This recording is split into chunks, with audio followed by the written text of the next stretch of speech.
अस्सलामुअलैकुम, this is Ghalib Hussain. Financial accounting series का lecture third के साथ मैं हाजिर हूँ और आज हम लोग बात करेंगे और जानने की कोशिश करेंगे कि एसेट्स क्या होते हैं या किन चीजों को एसेट्स कहा जाता है और एसेट्स का क्या रोल होता है अकाउंटिंग के अंदर और क्या उसकी इंपॉर्टेंस होती है। ठीक है, आए डिस्कस करते हैं। सबसे पहले आता है कि एसेट से पहले हमें जरा कुछ चीजें समझने की जरूरत है। अकाउंटिंग के अंदर 5 पिलर्स होते हैं। ठीक है, अब अगर आपको अकाउंटिंग सीखनी है और आपको अकाउंटिंग बहुत ग्रिप में रखनी है तो आपको इन 5 हेड्स ऑफ अकाउंट्स के बारे में जानना लाजमी है या जानना पड़ेगा। ठीक है, अब वो हेड्स कौन कौन से हैं? एसेट्स, लाइबिलिटीज, ऑनर्स इक्विटी और कैपिटल, एक्सपेंसेस एंड रेवेन्यूज। ठीक है, तो इसके बारे में जो है वो आपका जानना लाजमी है।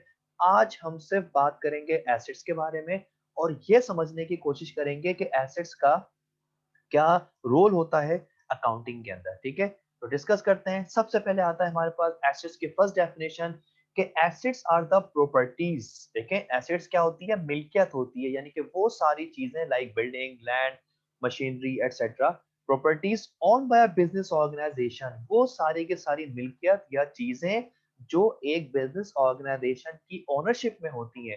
भाई क्यों है? एक कारोबार है, उसके पास बिल्डिंग भी है, एक कारोबार है, उसके पास जमीन भी है, एक कारोबार है, उसके पास मशीनरी इक्विपमेंट भी है, एक कारोबार है, उसके पास कंप्यूटर्स भी हैं, वर्कर्स भी हैं। चलें वर्कर्स को तो हटा देते हैं, कंप्यूटर्स हैं। ठीक है, तो भाई क्यों है उसके पास?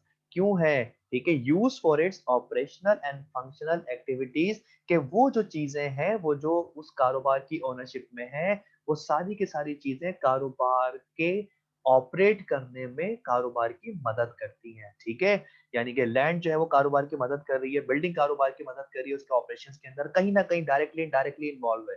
ठीक है, मशीनरी जो है वो इन्वॉल्व है कारोबार चलाने के अंदर, आपकी जो कंप्यूटर्स हैं, इक्विपमेंट्स हैं, वो इन्वॉल्व है आपके कारोबार चलाने के अंदर। तो in just one line, assets क्या होते हैं?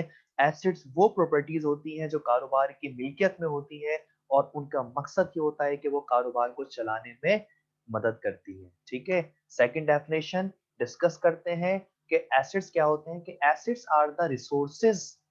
ठीक है, अब वही बात है कि रिसोर्सेज क्या है कि जो, अच्छा रिसोर्सेज को मैं आगे थोड़ा सा डिफाइन करूंगा। अभी हम इसको जरा थोड़ा सा समझ लेते हैं कि रिसोर्सेज, अभी समझ समझ लें कि हम मिल्कियत की बात कर रहे हैं। ठीक है, लेकिन रिसोर्स को मैं आगे बताता हूँ कि क्या होते हैं। रिसोर्सेस जो है कारोबार के कंट्रोल में होते हैं और कारोबार उनको इस्तेमाल करेगा किस लिए? इनकम जनरेशन के लिए। ठीक है, मेरी बात सुनिएगा। जो ऊपर हम लोगों ने बात की थी कि हमारे पास बिल्डिंग भी है कारोबार की, अपनी कारोबार की जमीन भी है, जो मिल्कियत की बात कर रहा हूँ मैं, जो उसके ऑन करता है वो कारोबार। ठीक है, मशीनरी भी है, इक्विपमेंट भी। भाई क्या काम है उन सबका? क्योंकि वो सब हम इस्तेमाल करेंगे इनकम जनरेशन करने के लिए या कारोबार को चलाने के लिए। ठीक है, अच्छा अब इकोनॉमिक रिसोर्सेज को थोड़ा सा डिफाइन कर दूं। मैंने कहा था मैं आगे बात करूंगा। देखिए, इकोनॉमिक रिसोर्सेज क्या होते हैं? वो फैक्टर्स होते हैं जो कि आपकी गुड्स या सर्विसेज को प्रोड्यूस करने में कारोबार की मदद करते हैं। भाई आप गुड्स एंड सर्विसेज क्यों प्रोड्यूस कर रहे हो? मुझे बताओ ना। आप इसलिए प्रोड्यूस कर रहे हो ताकि आप उसको मार्केट में सेल आउट करोगे। जब सेल आउट करोगे तो क्या फायदा होगा? भाई हमें इनकम आएगी, हमारी इनकम, कारोबार की इनकम जनरेशन होगी। ठीक है, तो इकोनॉमिक रिसोर्सेज क्या करते हैं? वो आपके वो फैक्टर्स होते हैं जो आपकी गुड्स एंड सर्विसेज को प्रोड्यूस करने में आपकी मदद करते हैं। ठीक है, ये आपके कहलाते हैं एसेट्स। अब आप एक बात हमेशा याद रखिएगा कि एक लाइन के अंदर बता रहा हूं कि एसेट्स वो होते हैं, वो मिल्कियत होती है, वो चीजें होती हैं जो कारोबार की अपनी ओनरशिप में होती है और उनका बुनियादी मकसद कारोबार को चलाना और कारोबार को इनकम जनरेट करके देना। ये काम होता है आपके एसेट्स का। अब कौन कौन से एसेट्स कारोबार के अंदर हो सकते हैं, तो हम थोड़ा सा उसको देख लेते हैं। कैश आपका एसेट है। भाई जब तक हमारे पास कैश नहीं होगा उस वक्त तक हम कारोबार स्टार्ट नहीं कर सकते, ना मशीनरी परचेज कर सकते हैं, ना एसेट परचेज कर सकते हैं, ना कोई दूसरी चीज परचेज कर सकते हैं। तो ये हमारा मेजर एसेट है जिसे कैश कहा जाता है। कारोबार, आज के कारोबार के अंदर हम अपना कुछ पैसा जो है वो बैंक में रखते हैं, तो वो पैसा, कारोबार का पैसा जो बैंक में आप रखोगे, वो भी आपका क्या कहलाएगा? एसेट कहलाएगा। जैसा कि आपका कैश आपका एसेट होता है, बस ये फर्क होता है कि वो आप बैंक में रखते हो for security purpose and for making payments, early payments और transfer the funds online etcetera. ठीक है, अच्छा अब हम लोग बात करते हैं इन्वेंट्री की। अच्छा इन्वेंट्री क्या होती है? वो माल जो आपके स्टॉक के अंदर मौजूद है। अच्छा, एक होता है मर्चेंडाइज़ और डिफरेंस है, मर्चेंडाइज़ और इन्वेंटरी में फ़र्क है थोड़ा-सा। मर्चेंडाइज़ वो होता है जो आप सामान बेच रहे हो ना, मतलब वो इन्वेंटरी में आता है, वो आपके मर्चेंडाइज़ में आता है। Inventory means unsold stock.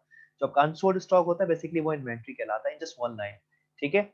अच्छा, अब ज़ाहिर-सी बात है मैंने माल जो है वो नहीं खरीदा, मैं माल बेचता हूँ, मैं ट्रेडिंग बिज़नेस करता हूँ, मैं माल नहीं खरीदूँगा, तो मैं कहाँ से अपना कारोबार चलूँगा? मैं कारोबार चला ही नहीं सकता। ठीक है, शॉप मेरे पास है, इक्विपमेंट मेरे पास है, सब कुछ मेरे पास है, लेकिन क्या नहीं है? इन्वेंटरी नहीं है। ठीक है, तो मैं क्या कारोबार चला सकता हूँ? मैं नहीं चला सकता कारोबार, ठीक है?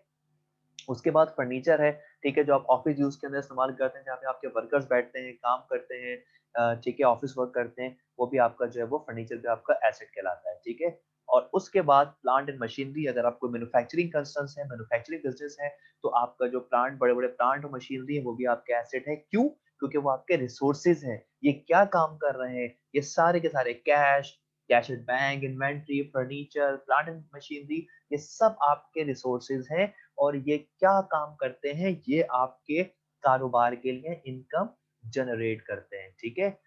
तो ये बेसिकली जो है वो हमारे एसेट्स कहलाते हैं। वन लाइन सम अप कर रहा हूँ, एसेट्स वो होते हैं, असासे कहा जाता है, एसेट्स वो होते हैं, असासे वो होते हैं जो कारोबार की मिल्कियत में होते हैं, कारोबार को चलाते हैं और कारोबार को इनकम जनरेट करके देते हैं, ठीक है? उम्मीद करता हूँ कि आपको ये समझ में आ गया होगा। If you have any question you can message in the comment box, ठीक है? थैंक यू, अल्लाह हाफ़िज़।